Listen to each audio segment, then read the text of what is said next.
चंद्रपूर भाजपमध्ये तब्बल 30 वर्षांनंतर अंतर्गत वाद स्पष्टपणे उफाळून आला असून ग्रामीण व महानगर जिल्हाध्यक्षपदाच्या निवड प्रक्रियेत आजी-माजी आमदारांनी आपले अभिप्राय यावेळी नोंदवलेत।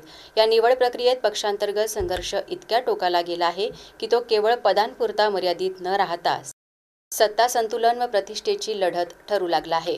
शहराध्यक्ष पदासाठी सुधीर मुनगंटीवार, समर्थक विद्यमान अध्यक्ष राहुल पावडे, डॉक्टर मंगेश गुलवाडे, सुभाष कासमगोट्टुवार आणि दशरथ सिंग ठाकूर यांच्यात चुरस आहे।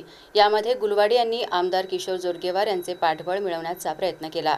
त्याबाबत हालचाली झाल्या असल्या तरी मुनगंटीवार गटाने त्यांना माघार घेण्यास सांगितले, मात्र त्यांनी शेवटपर्यंत माघार घेतली नाही। यावरून संघटनात अंतर्गत असंतोष किती गडद आहे हे स्पष्ट होते। ग्रामीण जिल्हाध्यक्षपदासाठी विद्यमान अध्यक्ष हरीश शर्मा यांच्यासमोर नामदेव डाहुले, कृष्णा सहारे व विवेक बोढे हे उमेदवार आहेत। विशेष म्हणजे डाहुले यांना मुनगंटीवार विरोधी गटाचे सक्रिय समर्थन लाभले आहे। त्यामुळे ही लढतही गटीय ताकदीनुसार रंगत आहे।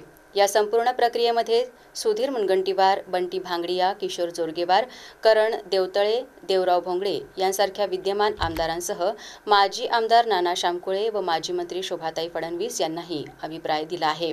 त्यामुळे या निवडणुका केवळ संघटनात्मक नसून सत्तेच्या समीकरणात माजी आमदारही आपली भूमिका बजावत आहेत।